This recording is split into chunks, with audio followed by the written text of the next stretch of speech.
Fala aí, galerinha do 7º ano, tudo bem? Professora Diana Faustino, dessa vez aí para falarmos um pouquinho sobre ela, a estrutura fundiária no Brasil. Já vimos um pouquinho referente aí às atividades produtivas brasileiras, tá certo? Principalmente no que diz respeito ao uso da terra, né? Afinal de contas, a agricultura ela vai dominar grande parte aí da parcela territorial do Brasil, bem como a pecuária, tá certo? Que foram assuntos vivenciados nas nossas últimas aulas, tá bom? Então hoje, para entendermos um pouquinho, né, essa questão de distribuição de terra, o direito à terra, vamos falar sobre a estrutura fundiária no Brasil, que nada mais é, tá certo, do que a forma como estão distribuídas as propriedades agrícolas no Brasil, tá bom? Então, estrutura fundiária, a própria palavra fundiário está relacionado à terra, tá? Então, o que seria a estrutura fundiária? A forma como estão distribuídas as propriedades agrícolas, aquelas que irão aí enviar os alimentos para as nossas mesas, né? Para o comércio, para que do comércio chegue aí às nossas mesas. Nessa lógica, a estrutura fundiária, ela pode ser dividida, né, ou classificada em duas etapas, tá? Uma chamada de equilibrada, onde a maioria, né, das propriedades tem o mesmo tamanho, tá certo? E uma outra concentrada, que é o caso do Brasil, ou seja, poucas propriedades ocupam mais espaço do que a maioria das propriedades, certo? Esse é um cenário muito brasileiro. No Brasil ainda há muita concentração de terra. Opa! Então quer dizer que a estrutura fundiária no Brasil ela é o quê? Concentrada. Isso significa basicamente o quê, professora? Bom, isso significa que eu tenho muita terra nas mãos de poucas pessoas, tá bom? Mas essa lógica ela não vem de agora, século 21, não. Essa lógica ela vem desde a época que o Brasil, tá certo, foi dividido em 15 capitanias hereditárias. Então veja, essa lógica de distribuição de terras concentradas, né, de estrutura fundiária concentrada, não é um cenário atual, é um cenário aí que vai ter como herança o passado que o Brasil teve, tá certo? Então isso vai começar desde o período colonial de 1530 até os dias atuais, porque as leis das Sesmarias, que na verdade eram terras, tá? Porções territoriais ou capitanias hereditárias, como vocês queiram chamar, enfim, tá certo? Ela correspondia a uma série de medidas que concentravam a imensidão de terras nas mãos de uma só pessoa. E isso estava mais correspondente ao seguinte fator, tá bom? Portugal cedia, ou seja, dava as terras aos donatários, certo? Como Duarte Coelho, por exemplo. Duarte Coelho foi donatário da capitania de Pernambuco, né? Martim Afonso de Souza foi donatário da capitania que corresponde hoje à atual São Paulo, tá? Então cada um foi donatário de uma imensa quantidade de terra, beleza? Beleza. Essas terras elas eram gigantescas, tá? E determinavam aí o tamanho padrão de propriedades que se mantém até hoje, ou seja, grandes quantidades de terras concentradas nas mãos de poucas pessoas. Os donatários doavam as suas terras porque, como era muito grande, eles não tinham como fiscalizar e nem produzir em todo o território, tá certo? Então, o que eles faziam? Eles doavam terras de suas capitanias a pessoas da coroa portuguesa, pessoas assim já ricas, pessoas que eles tinham uma estima muito grande, que eles tinham conhecimento grande, que eles tinham contato legal, né? Então eles pegavam as suas capitanias, né, as suas sesmarias e dividiam por essas pessoas, para que essas pessoas, tá certo, se reportassem a ele, tá? Então veja, eles ganharam imensa quantidade de terra e saíram loteando essas terras para que outras pessoas, do conhecimento deles, da importância que eles achavam que tinham naquela época, cuidassem dessas terras, tá? Os colonos assumiam aí todos o compromisso Que compromisso era esse? Era de cultivar a terra, de proteger militarmente, de tornar a terra produtiva, tá bom? Tornar produtiva para quem? Para o donatário, consequentemente para o rei de Portugal, porque as terras eram de Portugal. Tava ali meio que alugada, emprestada para essa galera, tá bom? Terra não cultivada era terra devolvida, terra que deveria ser passada para uma outra pessoa, para que essa pessoa fosse lá e cultivasse a terra, tornasse ela produtiva e rentável, tá? Então tinha esse objetivo, e a função da terra é essa. Terra não cultivada era devolvida. Os capitães donatários, né, não promoveram aí melhorias em suas capitanias, é claro. Por isso que as capitanias que prosperaram foi Pernambuco e São Vicente, atual São Paulo. Por quê? Porque os seus donatários investiram nelas. As demais não prosperaram, tá certo? Por quê? Porque os donatários chegavam aqui, era um monte de mato, um monte de índio, flecha para todo lado, a galera ia embora, tá certo? Dava a outra pessoa que vinha que não dava certo e assim sucessivamente, beleza? As pessoas que vinham para cá no início tinham que ter dinheiro para fazer a terra produzir, para fazer a terra ser rentável, para fazer a terra, tá certo? Ser cultivada. Então tinha toda essa problemática relacionada aí à terra, tá bom? Nessa lógica, né, eles desenvolveram um sistema naquela época chamado de plantation, tá certo? Hoje chamado de commodities, né? E também chamados de monoculturas. Que seria isso, professor? São grandes áreas onde eles plantam um único cultivo, tá? Então, baseado aí no passado, na mão de obra escrava, eram as famosas plantations, eram áreas imensas plantadas com um único produto. A gente tem um exemplo muito claro aqui, que é a cana-de-açúcar, né, que vai dominar essa região aqui todinha. Eram as antigas plantations, baseada aí na mão de obra escrava, tá certo? E grandes latifúndios onde se plantava um único cultivo, um único produto, tá bom? Já que como eles não tinham aí eles não tinham como, né, vistoriar, ter acesso a toda a imensidão de terra que eles tinham ganho. Afinal de contas, o Brasil é o 5º maior país do mundo, e nessa época o Brasil nem era metade do que o Brasil é hoje, tá certo? Mas aí vai haver uma certa reviravolta, que vai mudar alguma coisa, não tão grandiosa, mas já vai mudar aí alguma coisa em relação ao direito à terra, que seria a Lei de Terras de 1850.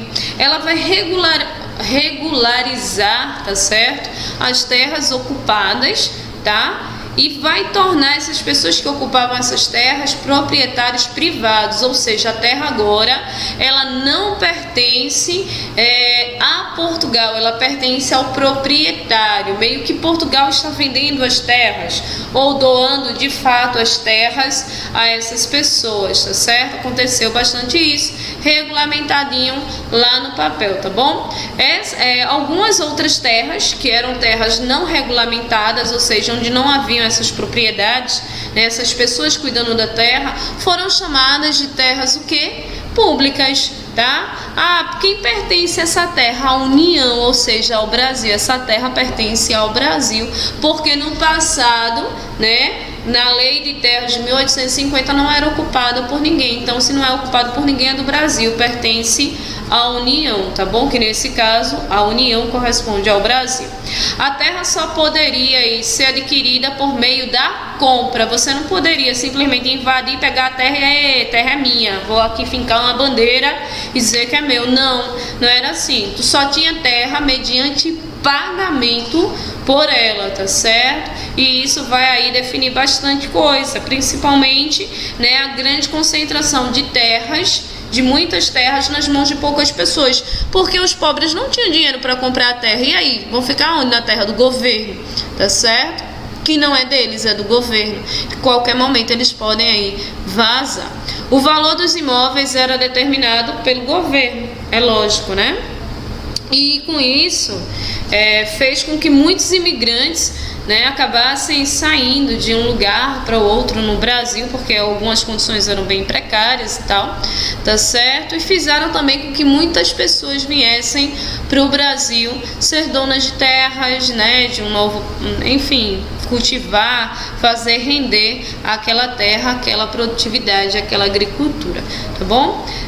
O objetivo aí dessa lei de terras de 1850 era impedir a ocupação livre, tipo, o imigrante chegava aqui e essa terra é minha. Não é bem assim, né? Eles regulamentaram para não perder tantas terras e também para ganhar um dinheirinho, beleza?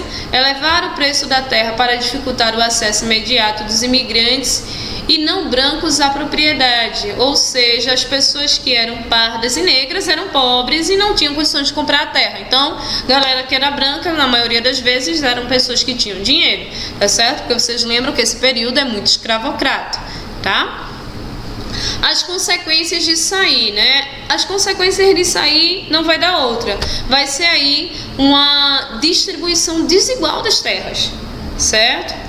Hoje, para comprarmos uma casa é extremamente caro, mas é caro por quê? Porque a grande concentração de terras está nas mãos de poucas pessoas, tá bom? Fazendo surgir aí diversos grupos na sociedade, né? E fazendo existir uma divisão social bem presente no Brasil, beleza? Garantiu também, né, como consequência, o título definitivo das terras para os grandes proprietários rurais e a mão de obra para as lavouras.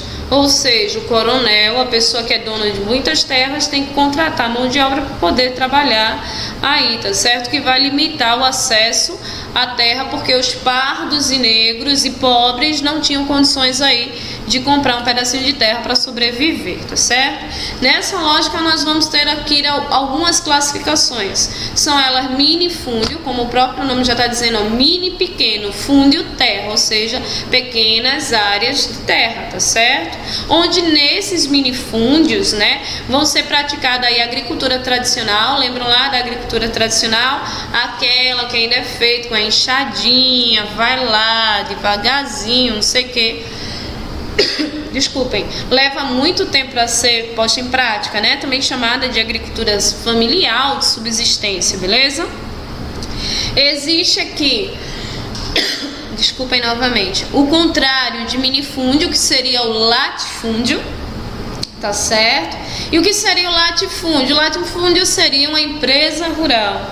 Por quê? Porque o latifúndio são grandes áreas, tá certo? Territoriais, concentradas aí nas mãos de uma única pessoa, tá certo? Na maioria das vezes, esses latifúndios, tá certo? É praticada a agricultura moderna, com a utilização de maquinários, uma alta produtividade, venda internacional.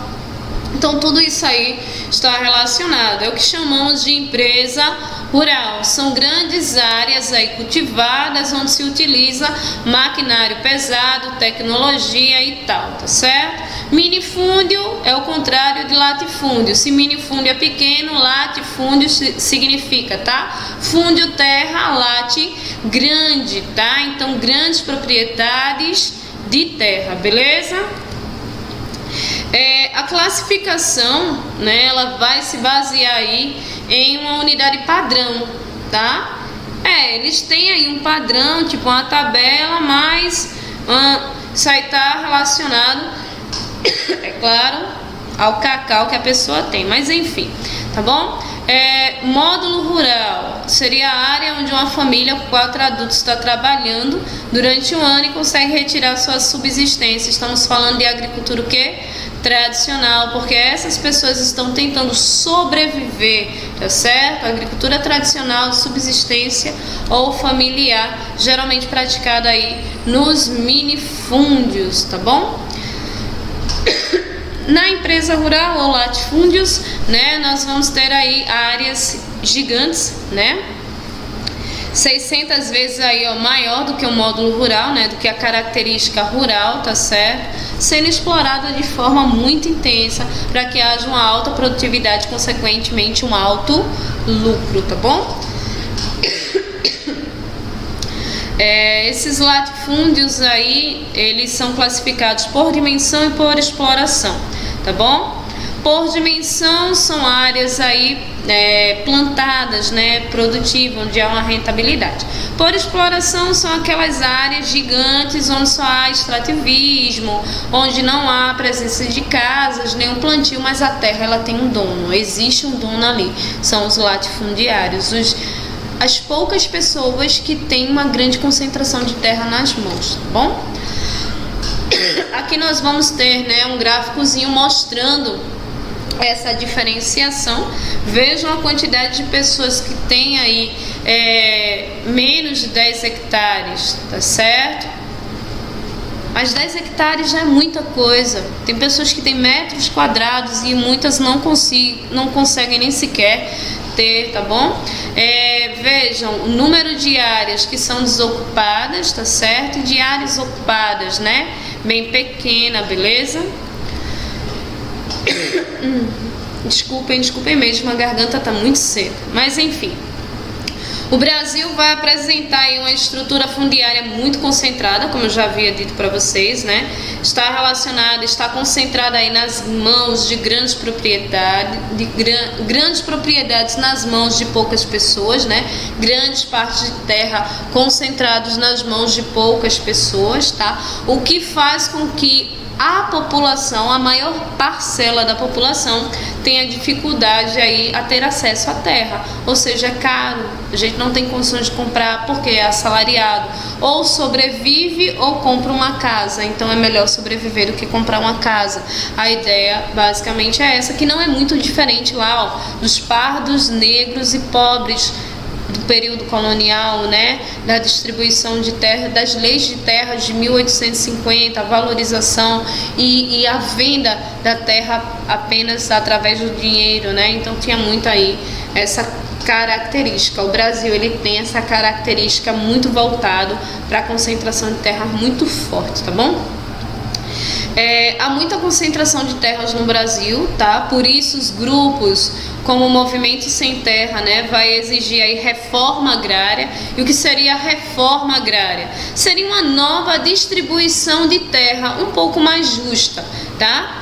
Reforma agrária seria a distribuição de terras improdutivas, não é as produtivas não, é aquelas que estão lá que parece ser esquecida, que não tem dono e tal, para aqueles que não têm terra e querem produzir. Seria uma coisa muito bonita, né? Mas não é bem assim que acontece, tá certo? Ainda vigora no Brasil, tá certo? A propriedade mediante um pagamento, mediante a compra, tá? Ainda referente à reforma agrária no Brasil, tá? É um processo muito lento, porque as terras destinadas aí à reforma agrária são terras improdutivas, terras aí utilizadas para o cultivo de plantas destinadas à produção de drogas, né? Como a maconha, por exemplo. Mas essas terras têm um dono e esses donos eles reivindicam, né, lá pela lei de terra de 1850 que eles têm direito a ela. Então é uma burocracia muito grande para que a população tenha de fato acesso, no mínimo, a uma terra mais barata para que eles possam produzir, comprar e tal e ter acesso mais facilmente, tá? Tentativa de colocar nessa relação em propriedades onde se encontre trabalho em regime de escravidão, porque vocês sabiam que no Brasil ainda existem pessoas que trabalham nesse regime, no regime de escravidão, pessoas que são raptadas, levadas para as regiões de exploração de minério, de madeira, principalmente na região norte. As pessoas são tratadas como escravas, tá certo? E isso é uma temática importantíssima, tá bom?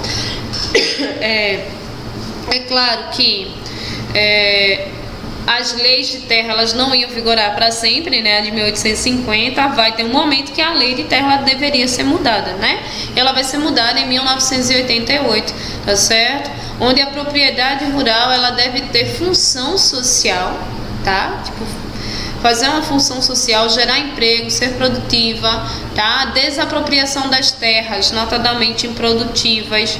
Ou seja, não está produzindo não, tem pessoas que estão necessitando daquela terra, a terra deveria judicialmente ser daquelas pessoas, mas lembra, isso é um processo muito lento, tá bom? Aumento do imposto sobre as terras improdutivas, né? Para tentar forçar aí os donos a ou vender ou dar um destino produtivo à terra, porque essa é a função dela, produzir, né? Ofereceram lá e tal. Nós temos aqui a distribuição fundiária nos últimos séculos. Temos os ex-presidentes aí, Fernando Henrique Cardoso, Luiz Inácio Lula da Silva e Dilma. Então a gente vai ter aí um número de famílias assentadas, né, nos assentamentos sem terra, principalmente no período de Lula. Por quê? Porque Lula vai ser uma liderança relacionada ao movimento sem terra. Ele vai lutar pelo movimento sem terra mesmo antes de estar diretamente atrelada aí ao sistema político e tal. Então havia muito essa questão. É claro que esses movimentos são movimentos sérios, tá certo? Importantíssimos, né? Deve-se haver de fato uma divisão, a redistribuição das terras, não que seja dada de graça, porque nada é de graça nessa vida, mas que pelo menos as pessoas com menor recurso financeiro tenham possibilidades de ter acesso mais facilmente aí a essas terras, tá bom? Aqui eu tenho um esqueminha que é bem interessante, vejam só, né? Reforma agrária no país, no caso no nosso Brasil, tá certo? Tô vendo aqui um coronel, uma pessoa aí que aparentemente é importante, e vejo várias divisões nas terras, tá? Só que essas divisões, elas são bem interessantes, porque veja, tetraneto, tataraneto, bisneto, filho, pai, avô, pai do pai, filho do avô, não sei. Mudou de dono a terra? Não, ela só passou de pai para filho e seus herdeiros sucessivamente. Então, isso mostra a concentração de terras no Brasil, tá certo? Ela passa de pai para filho, mas ela não está aí distribuída para outras pessoas. Fica-se numa mesma família, tá bom? Isso é muito presente na região do interior, quando a gente vai, né? Geralmente o prefeito é dono de mais da metade da cidade, das terras, das casas, né? Geralmente o político importante daquele lugar, ele é dono de toda aquela área. Então, assim, isso só mostra a concentração de terras no Brasil, né? A estrutura fundiária concentrada no Brasil, beleza? Essa foi, então, a nossa aula. Espero que vocês tenham compreendido um pouquinho sobre o que é, de fato, reforma agrária e estrutura fundiária, tá? Tenho entendido essa analogia entre o Brasil colonial e o Brasil atual, que a gente não consegue ver uma diferenciação muito grande. Vimos que há, né, a presença de leis que vão proteger a terra, e essa mesma lei vai impedir que algumas pessoas, grande parcela da população, tenha acesso a ela, tá certo? Essa foi, enfim, a nossa aula. Espero que vocês tenham entendido, tá certo? Para vocês aí um beijão, fiquem com Deus e até a próxima aula. Tchauzinho, fui!